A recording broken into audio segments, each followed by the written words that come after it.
வணக்கம் நண்பர்களே. 40 வருஷத்துக்கு முன்னாடி ஆரம்பிக்கப்பட்ட ஒரு விஷயம் திடீர்னு இத்தனை வருஷம் கழித்து இப்போ ட்ரெண்டிங்கில் இருக்குது. சோசியல் மீடியாவில் ஜிப்லி ஆர்ட் அப்படின்ற ஒரு விஷயந்தான் இன்றைக்கி ட்ரெண்டிங் ஆகிட்டு இருக்குது. நீங்கள் மொபைல் ஃபோன் வச்சுருக்கிறா இருந்தால் சோசியல் மீடியாவில் நீங்கள் ஓப்பன் பண்ணி கையில் அப்படி ஸ்க்ரோல் பண்ணிங்கன்னா அப்படி ஸ்க்ரோல் பண்ணும்போது இந்த ஜிப்லி ஆர்ட் அப்படின்ற ஒரு விஷயத்தை நீங்கள் பார்க்காம கடந்து போயிருக்க முடியாது. அந்த அளவுக்கு இது எல்லா தரப்பு மக்களையும் ரீச் ஆகிருக்குது. அந்த அளவுக்கு ட்ரெண்டிங்கில் இருக்குது. அதாவது செலிப்ரிட்டி, சினிமா நட்சத்திரங்கள், இல்லை விளையாட்டு வீரர்கள், மிகப்பெரிய ஜாம்பவான்கள் அப்படின்ற அவங்க மட்டும் இல்லாமல் மொபைல் ஃபோன் வச்சுருக்கக்கூடிய கிட்டத்தட்ட எல்லாத்தினுடைய வீட்டுக்குள்ளேயும் எல்லாருமே இதை பயன்படுத்தி அதை போஸ்ட் அவங்களுடைய சோஷியல் மீடியாவில் போஸ்ட் பண்ணியிருக்காங்க. அதனால் அதை நீங்கள் இதை பார்க்காம கடந்து போயிருக்கவே முடியாது அப்படின்ற லெவலில் மிகப்பெரிய வைரல் ஆகிட்டு இருக்குது.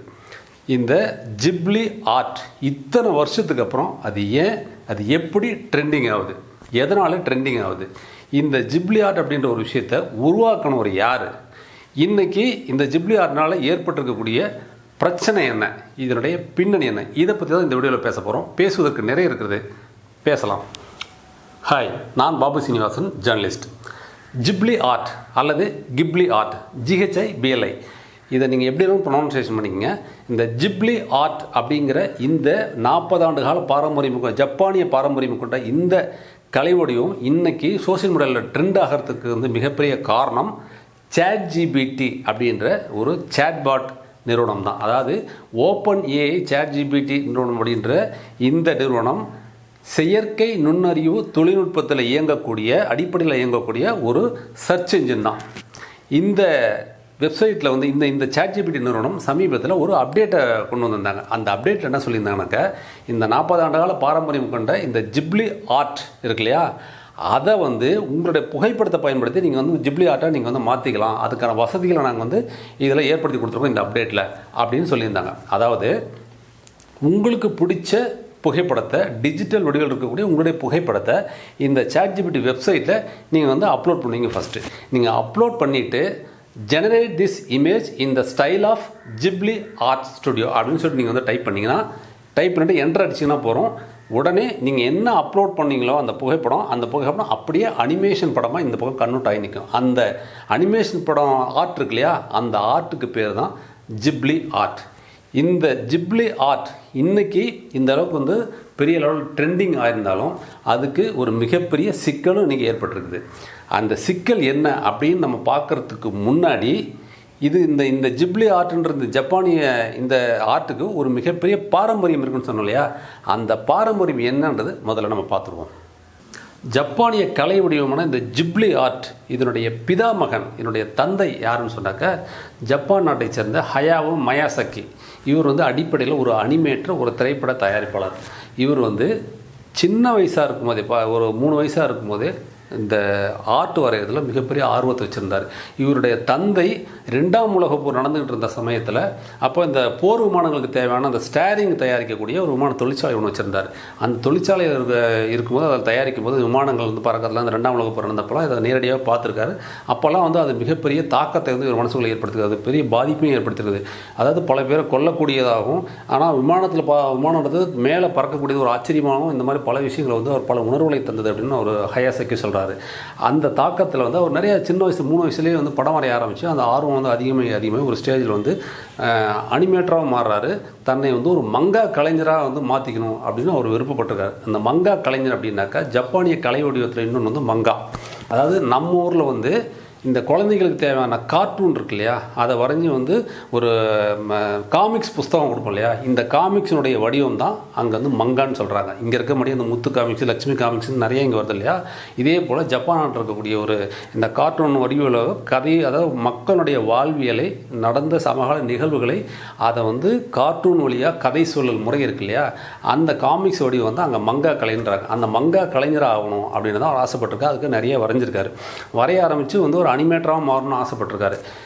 இந்த உணர்வு சின்ன வயசுலேருந்து பெரிய வயசு வரைக்கும் அவருக்கு அப்படியே அந்த தாக்கத்தை ஏற்படுத்தி கிட்டத்தட்ட 1985 வருஷம் தன்னுடைய சகாக்கள் 2 பேரோடு சேர்ந்து ஒரு திரைப்பட நிறுவனத்தை தொடங்குறாரு.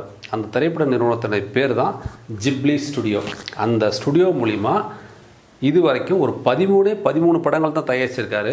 ஆனால் அந்த படங்களின் மூலிமா அவர் தன்னை வெளிப்படுத்திக்கிட்ட விதம் அப்படின்றது வந்து ஜப்பானிய மக்களால் கொண்டாடப்படக்கூடிய ஒரு மனிதராக மாறியிருக்காரு.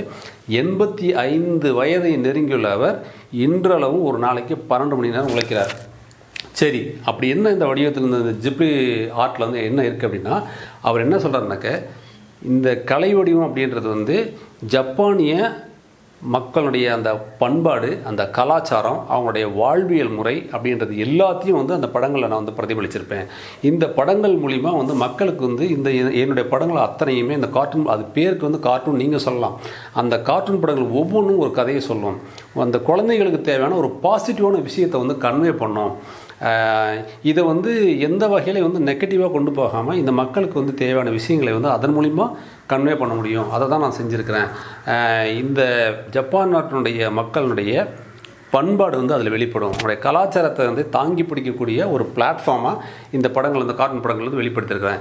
இந்த ஜிப்லி ஆர்ட் அப்படின்றது வந்து என்னுடைய படங்கள் வந்து எந்த காலத்துக்கும் பொருந்தக்கூடிய மனித உணர்வுகளை, மனித வாழ்வியலை அவங்களுடைய வாழ்வோடு நெருக்கத்தில் போய் சந்தித்து அவங்க அந்த படத்தை பார்க்கும்போது தங்களை அந்த இடத்துல பொருத்தி பார்த்து தங்களை உணர்ந்து கொள்ளக்கூடிய அளவில் அந்த படங்களை தயாரிச்சிருப்பேன். அந்த அளவுக்கு வந்து இந்த ஜிப்லி ஆர்ட் அப்படின்றது உணர்வுபூர்வமானவை, மக்களோடு ஒன்றரை கலந்தவை அப்படின்னு வந்து அவர் சொல்கிறார். ஆனால் அதே ஹயாசகி தான் இதெல்லாம் சொல்லிவிட்டு இன்னொன்று சொல்கிறாரு. இன்றைக்கி இந்த படங்கள் வந்து இந்த சோசியல் மீடியாவில் ட்ரெண்ட் ஆகிட்டு இருக்கிற இந்த இதை வந்து நான் வந்து அவமானமாக கருதுகிறேன். இதை நான் வந்து வெறுக்கிறேன். எந்த காலத்திலும் நான் வந்து இதை நான் பயன்படுத்தவே மாட்டேன். ஏன்னா இதெல்லாம் வந்து உயிரற்றவை. நீங்கள் இந்த ChatGPTயில் பயன்படுத்தக்கூடிய இந்த ஜிப்லி ஆர்ட் அப்படின்றது வந்து என்னுடைய படங்களை ஒத்ததாக நீங்கள் வந்து சொல்கிறீங்க. ஆனால் அது உயிரற்றவை. அதுக்கு வந்து எந்த விதமான ஒரு வேல்யூமே கிடையாது. ஆனால் ஜிப்லி ஆர்ட்ன்றது வந்து உண்மையான ஜிப்லி ஆர்ட்ன்றது வந்து அது மக்களுடைய உணர்வுகளை பிரதிபலிக்கக்கூடியவை, மக்களுக்கு நல்லதை சொல்லிக் கொடுக்கக்கூடிய, குழந்தைங்களுக்கு நல்ல விஷயங்களை சொல்லிக் கொடுக்கக்கூடிய ஒரு கலை வடிவம் அது. அதை வந்து இது கூட ஒப்பிட முடியாது. அதனால் வந்து எந்த காலத்திலும் இந்த தொழில்நுட்பத்தை நான் பயன்படுத்த மாட்டேன். இந்த மனித உணர்வுகளை பிரதிபலிக்கக்கூடிய இந்த மாதிரி ஆர்ட்டை இதெல்லாம் ஒதுக்கி வச்சுட்டு இதை வந்து தொழில்நுட்ப ரீதியாக இதை போய் பயன்படுத்துறதுன்றது வந்து மனித குலத்திற்கு அவமானகரமான ஒரு செயல் அப்படின்னு சொல்லிட்டு ரொம்ப வருத்தப்பட்டு அதை சொல்கிறாரு. இதோடு மட்டும் இல்லை, இவர் 13 படங்கள் தான் தயாரிச்சார் என்றாலும் இவர் தயாரித்த படங்களுக்காக 2 படங்களுக்கு வந்து ஆஸ்கர் விருதும் வாங்கியிருக்கார் அப்படின்றத இங்கே நம்ம கவனிக்க வேண்டிய இன்னொரு விஷயம்.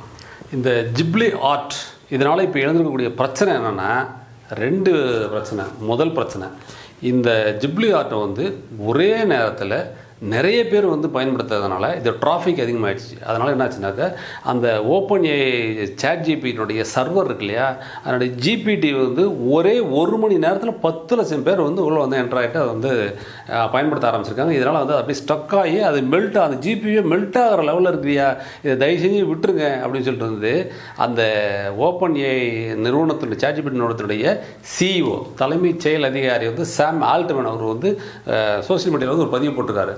எப்போ தயவு செஞ்சு கொஞ்சம் வந்து பொறுமையாக கொஞ்சம் வந்து அதை நிறுத்தி வைங்க, பயன்படுத்துகிறத விட்டுருங்க அப்படின்னு சொல்லிட்டு. ஏன்னா அதுக்கு இன்னொரு காரணம் சொல்கிறாரு, நீங்கள் இந்த மாதிரி ஓவராக நீங்கள் யூஸ் பண்ணுறதுனால வந்து எங்கள் ChatGPT நிறுவனத்தினுடைய ஊழியர்கள் வந்து அவங்க தூங்காமல் வேலை பார்க்குறாங்க, அவங்களுக்கு தூங்குறதுக்கு கொஞ்சம் நேரம் கொடுங்க அப்படின்னு சொல்லிட்டு ரொம்ப பரிதாபகரமாக வந்து கெஞ்சி ஒரு வந்து பதிவு போட்டிருக்காரு.